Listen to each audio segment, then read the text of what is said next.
बिस्मिल्लाहिर्रहमानिर्रहीम अस्सलाम वालेकुम welcome to the show rights of माहिर।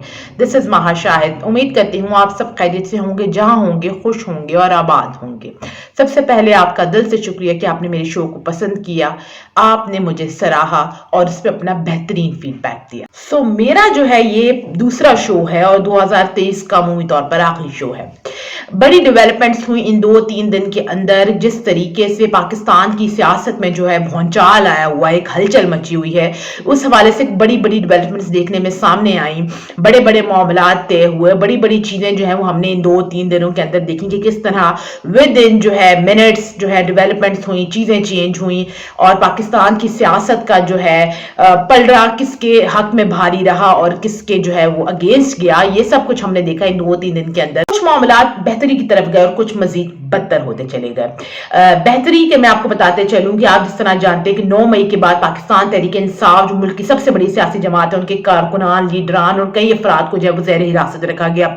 कुछ पे जो है केसेस को मजीद सख्त किया गया और कुछ जो हैं जिनको रिलीफ दिया जा सकता था, केसेस उस नौयत के नहीं थे लेकिन ना मिल सका। रिलीफ सिर्फ उनको दिया गया कि जिन्होंने प्रेस कॉन्फ्रेंस की, पीटीआई और सियासतदान ताल्लुकी का ऐलान किया, तो उनको जो है सिर्फ रिलीफ मिले। लेकिन हमने देखा कि 2-3 रोज कबल जो है एक कारकुन है, पाकिस्तान तहरीक इंसाफ की सपोर्टर हैं, उनको भी ज़ेर हिरासत रखा गया। तकरीबन 4 माह का उनके ऊपर ट्रायल चलाया गया और बिल आखिर उनको जो है रिलीफ दिया गया। तमाम तर मामलात, अदालती मामलात के बाद, जेल भुगतने के बाद जो है उनको रिहा कर दिया गया। जी हाँ, उनका नाम खदीजा शाह है। आप सब ने सोशल मीडिया पर और ट्रेडिशनल मीडिया के ऊपर देखा कि जिस तरीके से पाकिस्तान तहरीक इंसाफ पे जो अदालती कार्रवाइयां और कानून के नाम के ऊपर पॉलिटिकल विक्टिमाइजेशन की गई, उनमें से जो है एक जो नाम सामने आ रहा था, जो खातून का नाम सामने आ रहा था, वो खदीजा शाह का था, जिन्हें बिल आखिर जो है वो रिलीफ दे दिया गया। तो खदीजा शाह को रिलीफ मिलना, उनको जमानत मिलना, उनको रिहाई मिलना एक बेहद खुशाइन बात है। लेकिन अब देखा जाएगा कि मजीद किन कारकुनान को जो है रिहाई मिलती है, आया उनको बरी किया जाता है या मजीद केसेस को पाकिस्तान तहरीक इंसाफ के कारकुनान और लीडरान के लिए सख्त कर दिया जाता है। प्यारे Pakistan, moving to the next topic that is very much important. कल पूरा दिन आपने सुना, आपने देखा हर जगह, चाहे वो ट्रेडिशनल मीडिया हो, चाहे वो डिजिटल मीडिया हो, चाहे वो अखबार हो या कहीं पर भी आपने हर जगह एक नाम सुना, मुस्तरद मुस्तरद मुस्तरद, रिजेक्शन रिजेक्शन रिजेक्शन।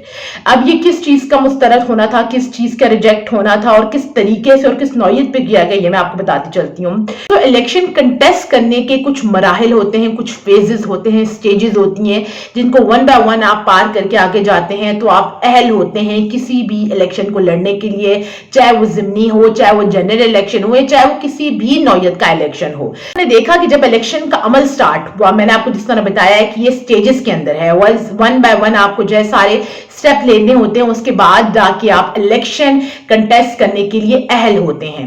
तो जब ये इलेक्शन का अमल स्टार्ट हुआ, जब ये सारा फेज स्टार्ट हुआ, तो शुरू से ही पाकिस्तान तहरीक इंसाफ को बेहद मुश्किलात का सामना था।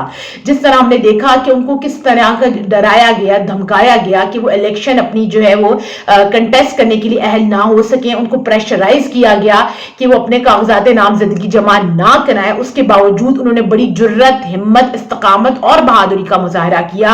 इसके सबसे बड़ी मिसाल पाकिस्तान तहरीक इंसाफ के सियालकोट से जो कागजात नामजदगी जमा करवाए गए उस्मान डार साहब की वालदा हैं, जिनको किस तरह जुल्म किया गया, बर्बरियत जो है वो दिखाई गई, उनके ऊपर प्रेशराइज किया गया कि वो अपने कागजात नामजदगी जमा ना कराएं। सुना सिर्फ उस्मान डार साहब की वालदा, बल्कि कई जो है कारकुनान पीटीआई के, बल्कि आप ये कह लेंगे 95% लीडरशिप जो है, ये लीडरशिप कह लें, उम्मीदवार कह लें, कारकुनान कह लें, जिन्होंने कागजात नामजदगी जमा कराई थी, उनको ये सब कुछ फेस करना पड़ा। अल्लाह अल्लाह करके ये फेज गुजरा, उस प्रेशर को उन्होंने बर्दाश्त किया, उस जुल्म को उन्होंने बर्दाश्त किया और कागजात नामजदगी जमा कराने में वो कामयाब हुए। तो नेक्स्ट जो है कल का दिन जो मैं आपको बता रही हूँ कि रिजेक्शन रिजेक्शन रिजेक्शन, मुस्तरद मुस्तरद और मुस्तरद आपने देखा, चाहे वो ट्रेडिशनल मीडिया के ऊपर हो, न्यू मीडिया के ऊपर हो, प्रिंट मीडिया के ऊपर, हर जगह एक ही चीज, एक ही लफ्ज गूंजता गया और वो मुस्तरद था। मुस्तरद का मैं आपको बताती चलूं कि तहरीक इंसाफ के जितने भी कारकुनान ने, जितने भी उम्मीदवार थे जिन्होंने ने कागजात नामजदगी जमा कराई थी इलेक्शन कमीशन की जानिब से, उस सबको मुस्तरद कर दिया गया। इमरान खान, शाह महमूद कुरैशी, अली मोहम्मद खान, शहरियार खान अफरीदी, मुराद सईद, हमाद हैदर से, माबिया ताइब, जरदाज गुल समेत तमाम उम्मीदवारों के तकरीबन 95% प्लस उम्मीदवारों के जो कागजात नामजदगी मुस्तरद कर दिए गए। अब ये सिलेक्शन होने जा रहा है या हो चुका है या इलेक्शन होगा, ये अब समझने से हम सब कासिर हैं कि 8 फरवरी 2024 को पाकिस्तान में इंतखाबात का इनेकाद होना है। तो वो किस बेसिस के ऊपर होगा? इंतखाबात का मतलब ये होता है कि आप अपना नुमाइंदा चूज करते हैं बैलेट के जरिए, आप अपना पसंदीदा नुमाइंदा जिसको आप समझते हैं कि जो काबिल है मुल्क चलाने के। लेकिन जब आपने पाकिस्तान तहरीक इंसाफ, जो मुल्क की सबसे बड़ी सियासी जमात है, आपने उसे इलेक्शन की दौड़ से बाहर कर दिया है, आपने उसके कागजात नामजदगी मुस्तरद कर दिए, तो ये किस किस्म का इलेक्शन है? ये तो अवाम के साथ मजाक है, ये तो जमहूरियत का मजाक उड़ाने के मुतरादिफ है कि अवाम का जहां पर हक है ही नहीं, आपने अवाम के पास ऑप्शन छोड़ा ही नहीं। मतलब आप अवाम को ये कह रहे हैं कि आप नवाज या जरदारी में से एक चूज करें या आप तरीन को जो है वो लेकर आए। हालांकि पाकिस्तान की जो सबसे बड़ी सियासी जमात है जिसकी नुमाइंदगी सबसे ज्यादा है वो तो तहरीक इंसाफ है। तो ये किस बेसिस के ऊपर, किस किस्म के, किस नौयत के इंतखाबात किए जा रहे हैं? अब ये परसेप्शन दिया जा रहा है कि पाकिस्तान तहरीक इंसाफ जो मुल्क की सबसे बड़ी सियासी जमात है वो शायद बैकआउट कर दे, वो बाइकआउट कर दे और वो ऐलान कर दे और वो मैदान खाली छोड़ दे। लेकिन ये दरीना ख्वाहिश हो सकती है मुस्लिम लीग नून की, ये दरीना ख्वाहिश हो सकती है पाकिस्तान पीपल्स पार्टी की, ये दरीना ख्वाहिश उनकी भी हो सकती है जो कभी तहरीक इंसाफ का हिस्सा हुआ करते थे। तो लेकिन मेरा नहीं ख्याल, मेरी जाती राय है कि इमरान खान जो आखिरी गेंद तक लड़ने वाले हैं, इमरान खान जो हमेशा कहते हैं कि you only lose when you give up, तो वो किस तरह छोड़ सकते हैं? वो तो मैदान के लिए खाली नहीं छोड़ेंगे, वो तो आखिरी गेंद तक लड़ेंगे, वो तो आखिरी गेंद तक लड़ने वाला कप्तान है, वो तो हार नहीं मानता, ना वो हार मानेगा। और फिर नोइंग दैट कि पाकिस्तान की अवाम की ताकत पीटीआई के साथ है, पाकिस्तान में सबसे मकबूल तरीन पार्टी तहरीक इंसाफ है, पाकिस्तान की अवाम की आवाज जो है वो तहरीक इंसाफ है, इमरान खान है, उनका एतमाद पीटीआई के ऊपर है। आप तमाम तर सर्वेज उठा लें, हम तमाम तर जो है फैक्ट्स एंड फिगर्स उठा लें, तो तहरीक इंसाफ जो है वो फर्स्ट नंबर पे आती है। तो तहरीक इंसाफ तो उसको बाइकआउट नहीं करती, तहरीक इंसाफ तो पीछे नहीं हटेगी।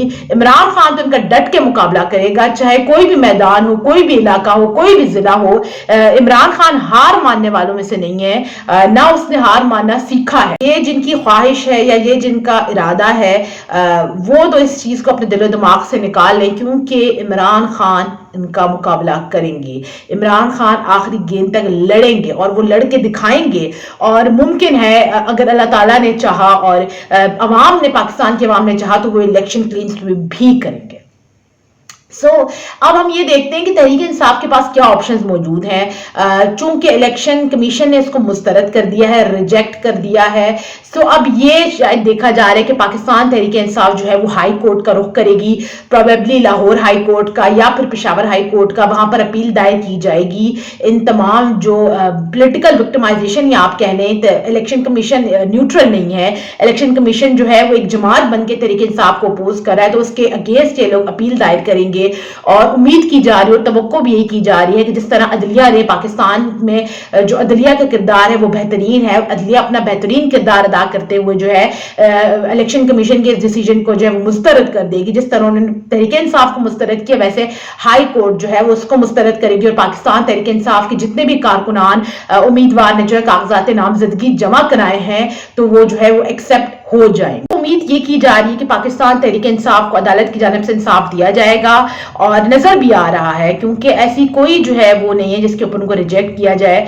और वो इलेक्शन कंटेस्ट करने के लिए जो है एलिजिबल हो जाएंगे। लेकिन बात यह है कि इलेक्शन कंटेस्ट करने के लिए एलिजिबल हो भी जाती हैं तो क्या इंतखाबात फ्री एंड फेयर होंगे? क्या इलेक्शन फ्री एंड फेयर मुल्क में कराए जाएंगे? जिस तरीके के हालात और वाकयात हो रहे हैं, क्या इलेक्शन इसमें शफाफ होंगे या नहीं? चेयरमैन पीटीआई इमरान खान, बानी चेयरमैन पीटीआई, उनका जो है वो ये कहना था, बारहा उन्होंने अपनी तकरीर में कहा, कौम को एड्रेस किया, उन्होंने बताया कि पहले जो है पीडीएम वो इससे फरार चाहते हैं, वो इलेक्शन नहीं चाहते, वो चाहते हैं कि मजीद टाइम लिया जाए, मजीद टाइम गेन किया जाए, इंतखाबात ना कराए जाए, जिसकी वजह यह है कि पाकिस्तान तहरीक इंसाफ सबसे मकबूल जमात है। इमरान खान जो है वो एक मकबूल तरीन लीडर है पाकिस्तान के, और जब भी इंतखाबात हुए इमरान खान का ये दावा था कि पीटीआई क्लीन स्वीप करेगी। इंतखाबात नहीं, साफ और शफाफ इंतखाबात हो तो पीटीआई क्लीन स्वीप करेगी। इसी डर से जो है पीडीएम इलेक्शन से भाग रहे हैं और वो चाहते हैं कि जितना डिले इलेक्शन के अंदर हो वो उनके लिए बेहतर होगा। साथ ही साथ इमरान खान साहब जो है बार बार एक ही बात कहते गए, उनका ये दावा था कि एक लंदन प्लान तैयार किया गया है जिसके अंदर जो है एक level playing field Nawaz Sharif को दी जाएगी, उनको वतन वापस लाया जाएगा और नवाज शरीफ की ये शराइत है कि इमरान खान साहब को जो है वो जेल में डाला जाए, इमरान खान साहब की पार्टी को क्रश किया जाए, लीडर्स को जो है वो तोड़ा जाए, प्रेशर डाला जाए, उन पे जुल्म किया जाए, कारकुनान को जो है वो इतना प्रेशर डाला जाए कि वो पार्टी छोड़ जाए। ये लंदन प्लान आपने कई दफा सुना है इमरान खान साहब की तकरीर में कि लंदन प्लान है जिसके तहत जो है तमाम आगे चीजें चलेंगी और हमने देखा कि इमरान खान साहब ने जो खदशा जाहिर किया लंदन प्लान का, वन बाय वन जो है वो सारा किस तरह पूरा होता चला गया। तो इमरान खान साहब के तमाम तर खदशात साबित हुए, पीटीआई को क्रश कर दिया गया। बावजूद इसके कि पीटीआई अभी भी डट कर खड़ी है, मुकाबला करेगी, भागेगी नहीं। इंतखाबात में चाहे जिस तरीके की मुश्किलात उनको सामना है वो उसको फेस कर रहे हैं, किया है और करेंगे, और लेकिन इंतखाबात से फरार नहीं होंगे। लेकिन अब देखते हैं कि 8 फरवरी 2024 को इंतखाबात होते हैं या नहीं। इंतखाबात होते हैं, इलेक्शन होते हैं या सिलेक्शन होती है, ये तो देखा जाएगा, तो वक्त बताएगा। मजीद क्या डेवलपमेंट्स होती हैं। तकरीबन 1 माह का जो है वो अरसा रह गया इंतखाबात में, क्या होता है, किस तरीके से आया तहरीक इंसाफ की लिए चीजें बेहतर होती हैं या नहीं। नून लीग का क्या स्टांस रहता है, नून लीग अपनी भरपूर कैंपेन चला रही है। ये अलग बात है कि वो कामयाब नहीं हो सकते क्योंकि कामयाबी उसी की है जिसके पास अवाम की ताकत है। 2023 तकरीबन खत्म होने वाला है, चंद ही घंटे बाकी हैं। 31 दिसंबर 2023 की आखिरी शाम जारी है और ये खत्म हो जाएगा। लेकिन 2023 ना सिर्फ पाकिस्तान के लिए बल्कि दुनिया के लिए एक मुश्किल तरीन साल था। कई चीजें हुई, कई हैपनिंग्स हुई, कई मामलात हुए, कुछ प्रोग्रेसिव की तरफ थे और कुछ रिग्रेशन की तरफ गए। जो सबसे इंपॉर्टेंट चीज हमने देखी वो देखी कि पैलेस्टाइन और इसराइल का इशू किस तरीके से इसराइल जो है जमीनी खुदा बना, इसराइल ने फलस्तीनियों के ऊपर जुल्म सितम ढाया, इसराइलियों ने फलस्तीनियों के ऊपर जो है जमीन तंग की, उनकी नस्ल कुशी की गई और फलस्तीन जो है वो डटे रहे, मुकाबला किया। लेकिन जिस तरीके से जो बर्बरियत और जुल्म का मुजाहरा इसराइल की जानिब से किया गया वो पूरी दुनिया ने देखा। जो इंसान है और जो इंसानियत का दर्द रखता है उन सब की जानिब से मुजम्मत की गई। ये मामला अब तक खत्म ना हुआ, अभी जारी और सारी है। उम्मीद की जाती है कि बेहतरी इसकी तरफ आए, आने वाला साल फलस्तीनियों के लिए खुश आइन हो, आने वाला साल फलस्तीनियों के लिए एक बेहतरी लेकर आए, आने वाला साल जो है उनके लिए कुछ मामलात में आसानी लेकर आए। ये अल्लाह ताला से दुआ भी है और ये जो है उम्मीद भी की जाती है कि शायद मामलात कुछ उनकी तरफ बेहतर हो जाए। बात अगर पाकिस्तान की जाए तो पाकिस्तान के लिए ये एक मुश्किल तरीन साल था। पाकिस्तान ने बहुत सी चीजें इस साल में फेस की। अगर इकोनॉमिकली बात की जाए तो तकरीबन 50 साल रिकॉर्ड तोड़ा गया। जो महंगाई का था, पाकिस्तान की अवाम महंगाई की लपेट में आए, गुर्बत के लकीर से जो नीचे अवाम है वो इसका निशाना बने, 2 वक्त की रोटी उनके लिए पूरी करना मुश्किल हो गया। ये एक सबसे बड़ा जो है एक डिजास्टरली चेंज कह लें कि जो पाकिस्तान की अवाम ने फेस किया। पोलिटिकली देखें तो बड़े बड़े मामलात वो जिसमें जो है सबसे इंपॉर्टेंट 9 मई वाला था। आपने देखा कि एक साबिक वजीर आजम को जिस तरीके से गिरफ्तार किया गया, उसके ऊपर अवाम का जो रिएक्शन आया वो अब तक जारी है। वो प्रेस कॉन्फ्रेंस, वो मुजम्मतें, वो ला ताल्लुकी, वो सब कुछ 2023 का एक अहम तरीन हिस्सा था। उसके बाद हमने देखा कि केयर टेकर गवर्नमेंट आई, काकड़ साहब ने हल्फ लिया और फिर गवर्नमेंट चलाई और इससे जुड़े तमाम तर मामला जो है वो 2023 की जो है वो एक हाईलाइट बने रहे। ये सब हुआ। ये सब होने के साथ साथ अगर हम सिक्योरिटी के एतबार से देखें कि जिस तरीके से पेशावर में धमाका हुआ, कई अफराद उसमें जाँ भाग हुए। उसके बाद हमने देखा कराची पुलिस लाइन के ऊपर हमने धमाका हुआ, वहां पर कई अफराद जो है वो जाँ भाग हुए। ना सिर्फ ये बल्कि हर एतबार से, मतलब सियासी हो चाहे वो सोशली हो, क्लाइमेट चेंज हो, हर एतबार से पाकिस्तान के लिए 2023 कुछ बेहतरी का साल नहीं था। अब अल्लाह ताला से दुआ है और उम्मीद ये की जा रही है कि 2024 पाकिस्तान के लिए, पाकिस्तान के अवाम के लिए, उसकी सालमत के लिए, जमहूरियत के लिए एक बेहतरीन साल होगा। अमन अमान के एतबार से ये एक बेहतरीन साल होगा। उम्मीद की जा रही है कि हालात बेहतरी की तरफ जाएं, उम्मीद की जा रही है और दुआ भी यही है कि हालात पाकिस्तान के हक में जाए, चाहे वो नेशनली हो, लोकली हो या इंटरनेशनली हो। प्यारे पाकिस्तान, अब दीजिए मुझे इजाजत। 2023 का आखिरी व्लॉग इख्तिताम पजीर हुआ। इंशाअल्लाह ताला आपसे मुलाकात होगी 2024 में, आपसे बात होगी नए एपिसोड, नए व्लॉग के साथ। तब तक अपना ख्याल रखें, अपने प्यारों का ख्याल रखें, खुश रहें, खुशियां बांटें। مجھے دیجیے اجازت، اللہ حافظ۔